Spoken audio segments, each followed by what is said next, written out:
इन दिनों मसीरा खदान पर खनन करने वाली कंपनियों की मनमानी बढ़ती जा रही है, जहां अधिकारी और जनप्रतिनिधि भी कंपनी की मनमानी के सामने मौन नजर आ रहे हैं। तो वहीं मसीरा खदान पहुंचे तहसीलदार भी इस मामले में हाथ डालने से बचते नजर आए। देखिए ये रिपोर्ट। ओवरलोड वाहनों के चलते जहां सड़कें क्षतिग्रस्त हो रही हैं, तो वहीं प्रदूषण भी अपने पूरे चरम पर है।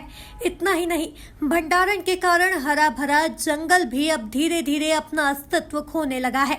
जहां इन सभी मामलों पर आरटीओ अपनी चुप्पी साधे हुए है, तो वहीं खदान का निरीक्षण करने पहुंचे तहसीलदार भी इस मामले में बोलने से बचते नजर आए।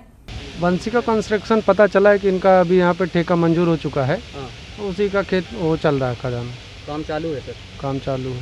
अच्छा, ये अभी आपके आरआई साहब द्वारा बताया गया कि इसका सीमांकन हुआ है क्या सर? सीमांकन जब ये प्रस्ताव जाता है, उसके पहले ही पूरा सब सीमांकन होकर सारा कुछ जाता है। पहले तो सारा कुछ जांच है, तभी तो खदान स्वीकृत हुआ, नहीं तो टीपी कैसे कटेगी। आपके आरआई साहब द्वारा वीडियो में बताया गया कि हमारे द्वारा कोई सीमांकन नहीं किया गया सर, इस पर क्या कहेंगे? पूर्व में सारी जाँचें हो चुकी है, उसी के बाद वहाँ से उनको अनुमति मिली है। बिना जांच की अनुमति कुछ भी नहीं मिलती। अभी आपके सामने लगभग 20 गाड़ियां ओवरलोड लगी हुई थी सर, इस पर कार्रवाई के लिए आप वैध नहीं है क्या? गाड़ियां लगी थी, उनको साइड कराया गया है और जो भी है उनके ऊपर कार्रवाई होगी। वरिष्ठ स्तर से माइनिंग वालों को एक साथ बुलाकर और संयुक्त दस्ता के साथ कार्रवाई की जाएगी। अभी आपके जांच के दौरान ही सर लगभग 20 गाड़ियां आपके द्वारा ही बोला गया कि गाड़ियों को व्यवस्थित कर दिया जाए। दूसरी गाड़ियों को व्यवस्थित तो रोड में लगे थे, उनको साइड कराया गया है ना। भंडारण जहाँ पे हो रहा है सर, वो जानकारी है आपको? भंडारण हो रहा है। कितने क्यूबिक मीटर का भंडारण है सर इनका? उसका भी हमारे पास उसकी जानकारी नहीं होती है, माइनिंग विभाग का है।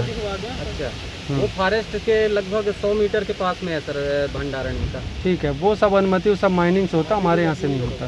आपके उसमें नहीं है? आप इसमें कार्रवाई के लिए वैध नहीं है सर? कार्रवाई कर सकते हैं, उनसे पूछेंगे, कर सकते हैं। जैसे ग्रामीणों द्वारा बताया गया सर, आपसे शिकायत भी की गई, लेकिन आपके द्वारा बोला गया कि हम इस काम के लिए नहीं आए।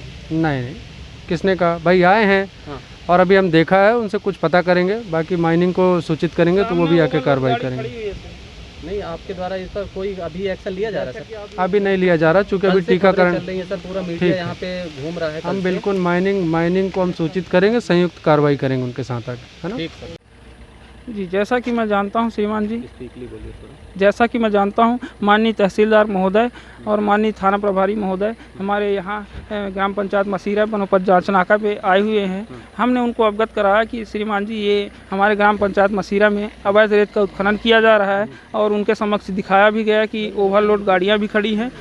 उनके द्वारा जवाब दिया गया कि श्रीमान जी कि हम लोग अभी वैक्सीनेशन के उसमें आए हैं और कोरोना संबंधी जांच के लिए आए हैं, और रेत उत्खनन के लिए कोई अभी हमारे पास वो नहीं है। हमने बताया भी कि श्रीमान जी, अभी कोई आपके द्वारा, आपके पटवारी महोदय, आरआई महोदय द्वारा कोई अभी सीमांकन वगैरह नहीं किया गया है, ना कोई बाउंडेशन किया गया है, तो उसके ऊपर कुछ आप वो ले सकते हैं सर। बोले नहीं, अभी कुछ नहीं, बाद में देखा जाएगा। ये पूरी टीम आई है, तो इनसे अपन ने सवाल किया कि सर इसमें अवैध कार्य चल रहा है, लोडिंग चल रही है ना। साथ में आरआई साहब हैं, पटवारी साहब हैं, सबसे पूछा भी गया कोई डाइवर्सन या सीमांकन यहाँ पे नहीं है। और ओवरलोड गाड़ियाँ, जैसा कि आपके सामने खड़ी हैं, ओवरलोड गाड़ियाँ भी खड़ी हैं।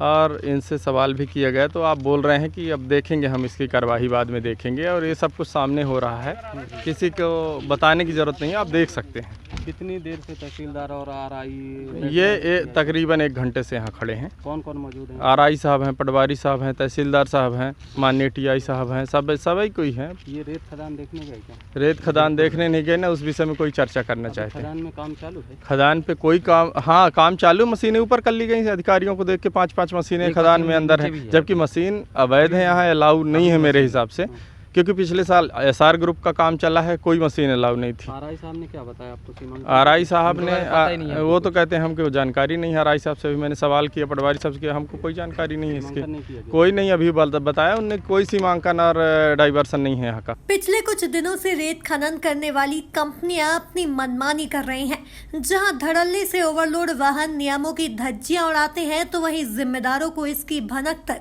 नहीं लगती। उसी घाट पर पहुंचे हुए हैं जहां पर बंसिका के द्वारा रेत उत्खनन का कार्य किया जा रहा है। बीते दिनों हमारे चैनल पर इस खबर को प्रमुखता से लगाया गया था कि बंसिका द्वारा जो अवैध भंडारण का कार्य किया जा रहा है वह अनलीगल है, और हमारे द्वारा जब विभाग के रेवेन्यू विभाग के आरआई साहब से बात की गई तो उनके द्वारा बताया गया कि इस जगह का कोई सीमांकन हमारे द्वारा नहीं किया गया है। अभी वस्तु स्थिति यह थी, अभी माननीय तहसीलदार महोदय जयसिंह नगर पहुँचे थे, उस समय पर यहाँ लगभग 20 गाड़ियाँ ओवरलोड खड़ी हुई थी। हमने उनको अवगत भी कराया, परंतु उन्होंने खुद ही गाड़ियों को जगह से दूसरी जगह व्यवस्थित करने के लिए बोला और गाड़ियाँ दूसरी जगह पर वर्तमान स्थिति में व्यवस्थित कर दी गई हैं।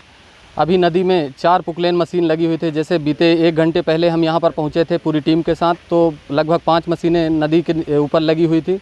जैसे ही तहसीलदार और टीआई साहब जयसिंह नगर थाना जयसिंह नगर के कलीराम परते साहब जी पहुँचे हैं, उसके बाद तत्काल मशीनों को नदी के मुहाने से बाहर कर दिया गया है। अब देखना यह होगा कि प्रशासन बंसिका ग्रुप के बैनर तले दब जाएगा या प्रशासन इन पर कोई ठोस कार्रवाई करने के लिए बाध्य होगा, यह देखने वाली बात होगी। धन्यवाद। एमपी न्यूज़ से अंगद तिवारी की खास रिपोर्ट। बहरहाल अब इस पूरे मामले में प्रशासन आगे क्या कुछ निर्णय लेता है, यह तो आने वाला वक्त ही बताएगा। Bureau report, MP news, Shahdol.